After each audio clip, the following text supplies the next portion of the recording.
Le café, c'est la boisson la plus consommée au monde après l'eau. Mais que fait exactement la caféine à notre corps et surtout à notre cerveau? Aujourd'hui, on plonge dans la science derrière ce petit rituel quotidien. Tout commence avec une petite molécule appelée adénosine. Quand nos neurones, les cellules de notre cerveau, consomment de l'énergie sous forme d'ATP, qu'on peut comparer à l'essence de nos cellules, ils produisent une molécule qu'on appelle adénosine. Au fil de la journée, cette adénosine sort des neurones, s'accumule et vient se fixer sur des récepteurs précis, les récepteurs A1 et A2A. Quand ces récepteurs s'activent, ils envoient un message clair au cerveau. Tu ralentis, tu es fatigué, il est temps de dormir. Et c'est là que la caféine intervient. Sa molécule ressemble tellement à celle de l'adénosine qu'elle réussit à prendre sa place sur ces récepteurs, mais sans déclencher le signal. On appelle ça un antagoniste compétitif, un leurre qui bloque la place. Résultat, le cerveau ne reçoit plus le message de fatigue. C'est un peu comme si ton voyant réservoir vide s'allumait dans ta voiture et que tu collais un post-it dessus. Le réservoir continue de se vider, mais toi, tu ne vois plus l'alerte.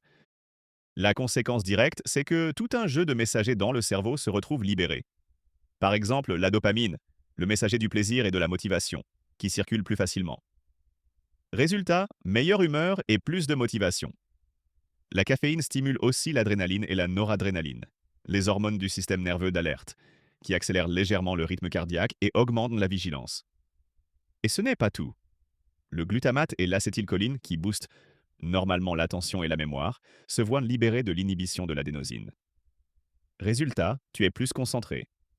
En résumé, la caféine n'apporte pas d'énergie, elle enlève simplement les freins que l'adénosine avait posés. Mais ces effets ne se limitent pas au cerveau. Dans le corps aussi, la caféine agit. Au niveau du cœur, elle peut l'accélérer légèrement et augmenter un peu la pression artérielle, surtout chez les personnes sensibles ou qui métabolisent lentement la caféine. Un facteur largement génétique. Dans les muscles, elle améliore la libération de calcium dans les fibres musculaires, ce qui rend la contraction plus efficace. Plus de force, plus de réactivité. Sur la respiration, elle dilate légèrement les bronches, facilitant l'entrée d'air. Et dans le sport, c'est une alliée précieuse. À des doses bien précises, environ 3 à 6 mg par kilo de poids corporel, elle améliore l'endurance et réduit la perception de l'effort. À long terme, les études montrent plusieurs bénéfices. Moins de diabète de type 2 grâce à une meilleure sensibilité à l'insuline.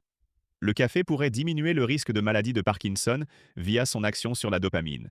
Le risque de maladie d'Alzheimer grâce à des effets anti-inflammatoires et antioxydants. Ces effets protecteurs viennent en grande partie de ses propriétés antioxydantes et anti-inflammatoires. Il est en effet l'une des principales sources d'antioxydants dans l'alimentation occidentale, grâce à sa teneur en polyphénol et en acide chlorogénique, ce qui contribue à réduire le stress oxydatif et l'inflammation chronique de bas grade. C'est aussi pour cette raison qu'il semble protéger le foie, avec moins de cirrhose et moins de stéatose. Mais si la caféine a beaucoup de bénéfices, elle a plusieurs revers. Le premier, c'est le sommeil, car elle reste longtemps dans le corps. Sa demi-vie est de 5 à 7 heures. Concrètement, si tu bois un café à 10 heures, tu as encore l'équivalent d'un demi-café dans le sang à 23 heures. Résultat, un sommeil plus léger, un endormissement retardé et surtout une diminution du sommeil profond, celui qui répare vraiment. Et c'est là que le cercle vicieux s'installe. Tu dors mal, tu es fatigué le lendemain, et tu reprends du café. En augmentant la noradrénaline et le glutamate, la caféine active l'hypothalamus, un gros paquet de neurones au centre du cerveau. Résultat, l'hypothalamus entraîne une augmentation du cortisol, l'hormone du stress, qui nous aide normalement à rester éveillés et réactifs. C'est utile ponctuellement, mais en excès ou consommé trop tard dans la journée, ce cortisol peut perturber le sommeil et créer une fatigue chronique. Et ce n'est pas tout. Notre cerveau s'adapte rapidement à la caféine. En bloquant chaque jour les récepteurs de l'adénosine, on pousse l'organisme à en fabriquer davantage. C'est ce qu'on appelle la tolérance. Après une dizaine de jours d'usage quotidien, le café stimule beaucoup moins. On a alors tendance à augmenter les doses, et c'est là qu'apparaît une dépendance légère. À l'arrêt brutal, les symptômes de sevrage sont bien connus. Maux de tête, fatigue, irritabilité, difficulté à se concentrer. Ils apparaissent dès 24 heures, culminent au bout de 2 à 3 jours et disparaissent dans une semaine environ. Heureusement, il existe des stratégies simples pour profiter des bienfaits du café sans tomber dans le piège de la tolérance. limiter sa consommation à 1 ou 2 tasses par jour, éviter les prises après 15 heures, ou encore instaurer des pauses régulières de 2 à 3 semaines pour ressensibiliser les récepteurs.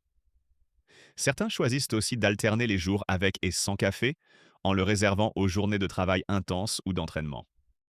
Une chose est sûre, remplacer le café par du thé ne change pas vraiment la donne, car la molécule reste la même.